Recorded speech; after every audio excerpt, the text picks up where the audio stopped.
오늘은 요한복음 8장 12절에서 20절을 보겠습니다.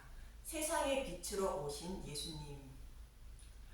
예수님은 초막절과 가늠하다 현장에 잡혀온 여자를 정죄하지 않고 용서해 주시는 말씀을 통하여 늘 가늠하며 살아가는 저와 여러분을 가늠하지 않은 자로 여겨주시기 위하여 오셨다고 말씀해 주셨습니다. 그리고 예수님이 손가락으로 땅에 2번 글씨를 쓰시는데 첫 번째 글을 쓰신 모습은 이스라엘 백성에게 시내산에서 주신 첫 번째 돌판을 기억하라는 의미이며 그 누구도 율법을 지킬 수 없다는 뜻으로 예수님은 너희 중에 죄 없는 자가 돌로 치라 말씀하시고 두 번째 손으로 땅에 쓰시게 됩니다. 첫 번째 돌판을 지켜 의롭다 여김을 받은 사람이 아무도 없어서 예수님이 율법을 완전하게 해주신 것을 기억하라는 뜻으로 이 일을 이루어 주시기 위하여 예수님이 오셨다는 것입니다. 이것이 두 번째 돌판의 의미인데 예수님을 배척하지 않고 믿는 것이 율법을 온전히 지킨 자이며 가늠하지 않는 자로 의롭다 여김을 받는다는 뜻입니다. 그러나 여자를 돌로 치려는 자들은 양심의 가책을 느꼈지만 모두 떠나가고 여자만 남았다는 것으로 율법으로 죄인임을 깨달았으면 예수님을 떠나지 않고 죄인임을 고백하며 불쌍히 여겨달라고 예수님께 간구해야 하는데 그렇지 않다는 것입니다. 이들은 모두 심판을 받을 자라는 뜻이며 여자에게서는 다시는 죄를 범하지 말라 말씀하시는 것은 예수님을 떠나지 말라는 뜻으로 말씀하신 것입니다. 이처럼 가늠한 여자를 율법에 의해 처벌하려는 자들에게 예수님을 곧 복음을 떠나지 않는 것이 가늠하지 않는 것이며 구원받는 것임을 말씀해 주고 있는 것입니다. 그리고 본문 12절에 예수님은 이렇게 말씀하십니다. 요한복음 8장 12절 나는 세상의 빛. 예수께서 또 말씀하여 이르시되 나는 세상의 빛이니 나를 따르는 자는 어둠에 다니지 아니하고 생명의 빛을 얻으리라. 예수님은 자신이 세상의 빛이라 말씀하십니다.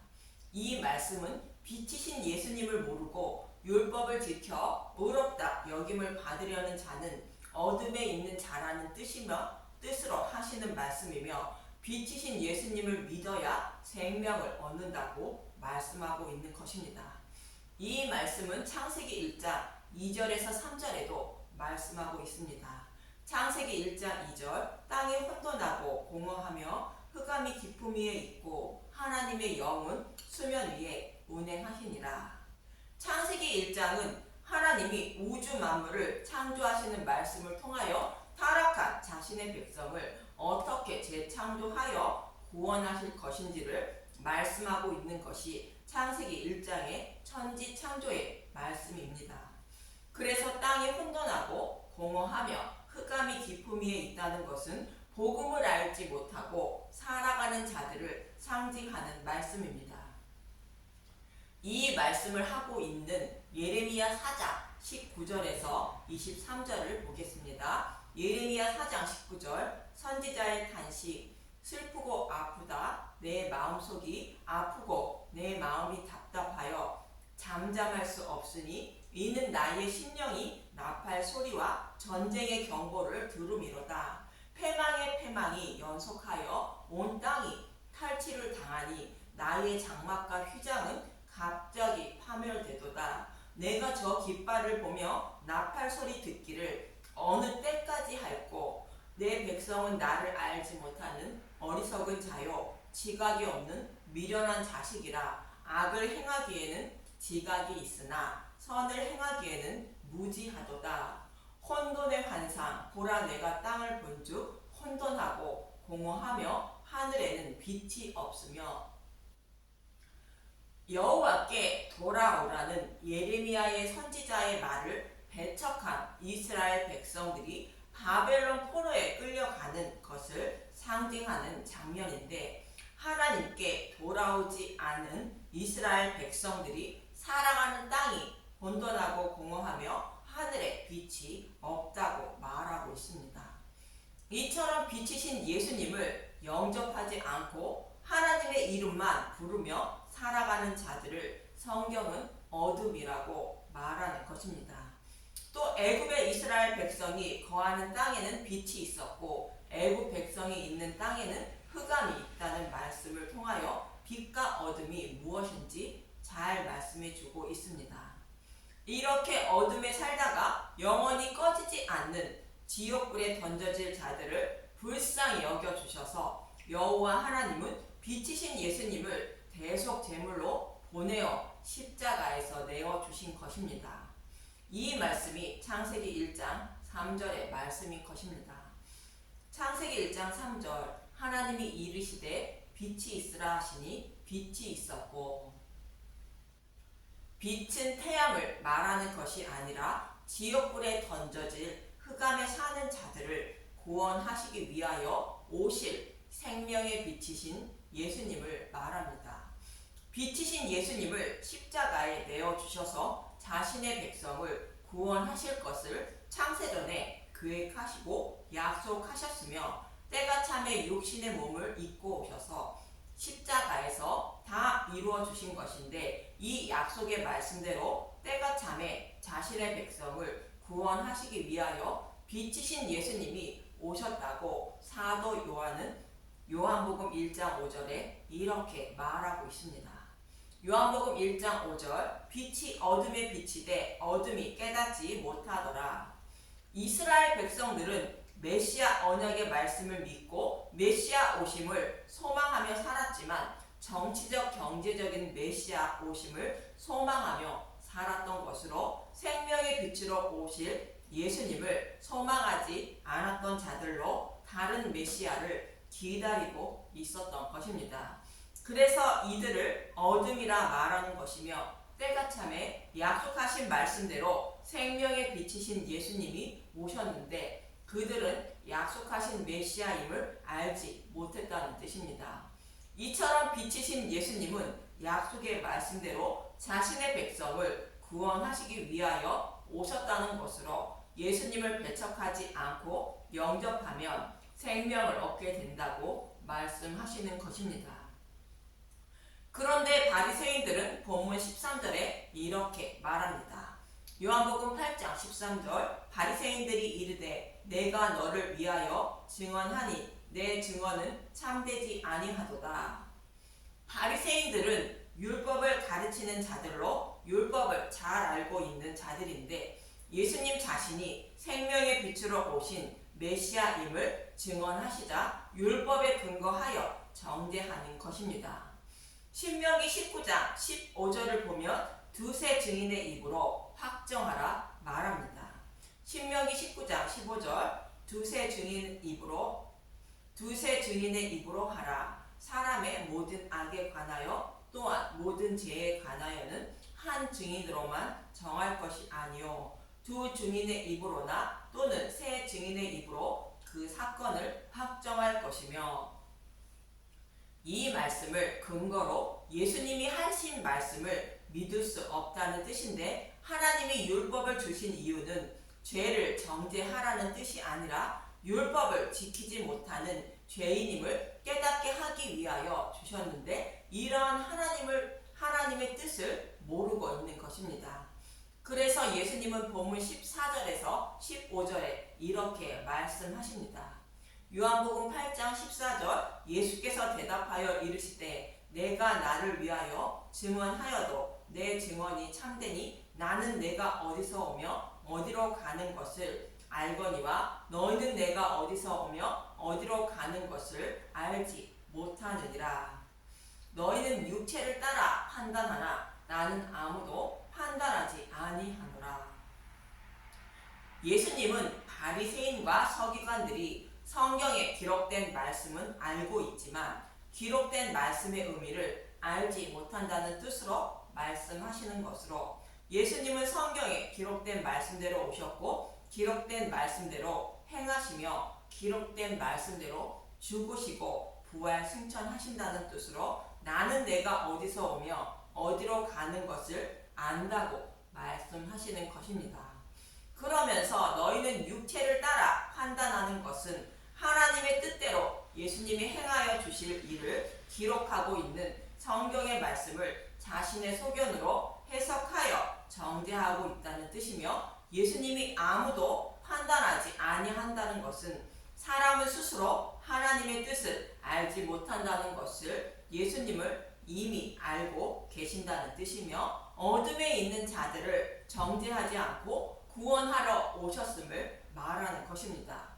그런데 율법에는 두세 증인의 입으로 확정하라 말씀하셨다고 해도 생명의 빛이신 예수님을 둘이 증언하고 있다고 본문 16절에서 18절은 말하고 있습니다. 요한복음 8장 16절, 만일 내가 판단하여도 내 판단이 참되니 이는 내가 혼자 있는 것이 아니요 나를 보내신 이가 나와 함께 계심이라.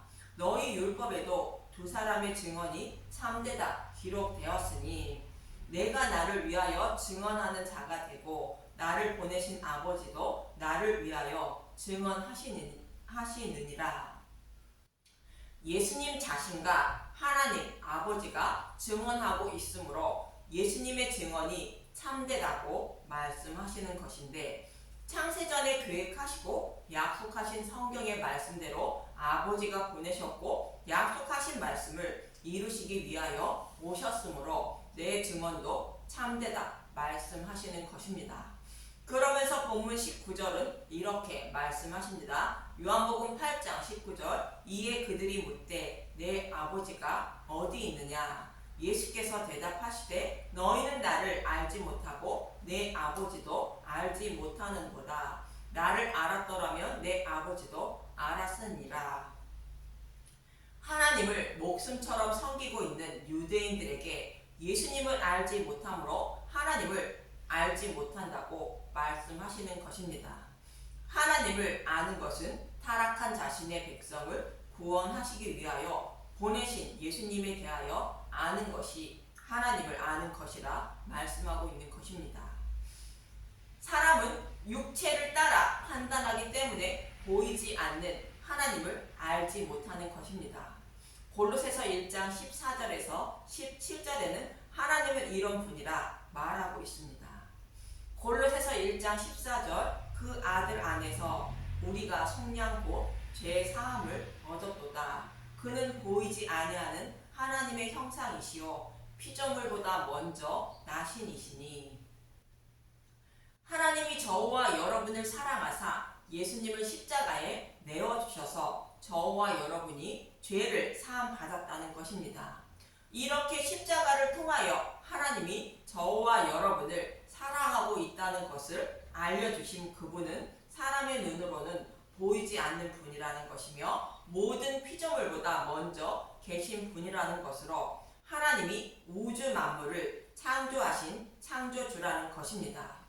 골로새서 1장 16절, 만물이 그에게서 창조되되 하늘과 땅에서 보이는 것들과 보이지 않는 것들과 혹은 왕권들이나 주권들이나 통치자들이나 권세들이나 만물이 다 그로 말미암고 그를 위하여 창조되었고 또한 그가 만물보다 먼저 계시고 만물이 그 안에 함께 섰느니라. 사탄을 포함한 우주 만물을 하나님이 창조하셨다는 것입니다. 이 사실을 알지 못하는 것은 육적인 눈으로만 바라보고 판단하기 때문에 하나님을 알지 못하고 예수님도 알지 못한다고 말씀하시는 것입니다. 이렇게 하나님이 창조하신 우주 만물을 통하여 하나님에 대하여 잘 알 수 있도록 하셨다고 로마서 1장 20절은 말합니다. 로마서 1장 20절, 창세로부터 그의 보이지 아니하는 것들 곧 그의 영원하신 능력과 신성이 그가 만드신 만물에 분명히 보여 알려졌나니 그러므로 그들이 핑계하지 못할지니라. 우리의 눈으로 보이는 우주 만물을 통하여 하나님에 대하여 알 수 있도록 하셨다는 것입니다. 이것들보다도 더 쉽게 하나님에 대하여 알 수 있는 성경의 말씀을 죄인들에게 주셨다는 것입니다. 그런데 사람들은 눈으로 보이는 것으로 하나님을 판단하므로 하나님에 대하여 더 자세히 기록하고 있는 성경의 말씀을 보고도 예수님에 대하여 또 하나님에 대하여 알지 못하고 있다고 책망하시는 것입니다. 이러한 말씀을 예수님은 헌금함 앞에서 하셨다고 본문 20절은 말합니다. 요한복음 8장 20절, 이 말씀은 성전에서 가르치실 때에 헌금함 앞에서 하셨으나 잡는 사람이 없으니 이는 그의 때가 아직 이르지 아니하였음이로라. 헌금함은 성전 앞마당인 뜰에 놓여 있는데 뜰에는 누구나 들어갈 수 있는 곳입니다. 그럼 헌금함에는 무엇을 넣는 곳일까? 우리의 모습으로 보면 교회를 유지하기 위한 헌금을 넣는 곳인데 하나님의 입장에서 보면 잃어버린 자신의 백성을 구원하시기 위하여 예수님이 생명의 속전을 헌금함을 통하여 여호와께 드리기 위하여 오셨음을 말씀하고 있는 것입니다. 출애굽기 30장 11절에서 16절을 보면 출애굽기 30장 11절 해막 봉사에 쓰는 속전 여호와께서 모세에게 말씀하여 이르시되 내가 이스라엘 자손의 수요를 조사할 때에 조사받은 각 사람은 그들을 계수할 때에 자기의 생명의 속전을 여호와께 드릴지니 이는 그것을 계수할 때에 그들 중에 질병이 없게 하려 함이라. 질병을 없게 하기 위한다는 것은 심판을 받지 않게 한다는 뜻으로 인구조사를 하려면 생명의 속전을 내야 한다는 것입니다. 출애굽기 30장 13절 무릇 계수 중에 드는 자마다 성수의 세겔로 반세겔을 낼지니 한 세겔은 20게라라. 그 반세겔을 여호와께 드릴지며 계수 중에 드는 모든 자 곧 20살 이상 된 자가 여호와께 드리되 생명의 속전인 반세겔을 20살 이상 된 자가 드려야 한다는 것인데 20살 이상은 여호와의 군대인 믿음의 용사를 말합니다. 믿음의 용사는 예수님이 생명의 속전을 두고 산 하나님 백성을 말하는 것으로 율법에는 생명의 속전을 내는 백성이 내는 것이지만 예수님이 생명의 속전을 여호와께 드려주실 것을 상징하는 말씀입니다.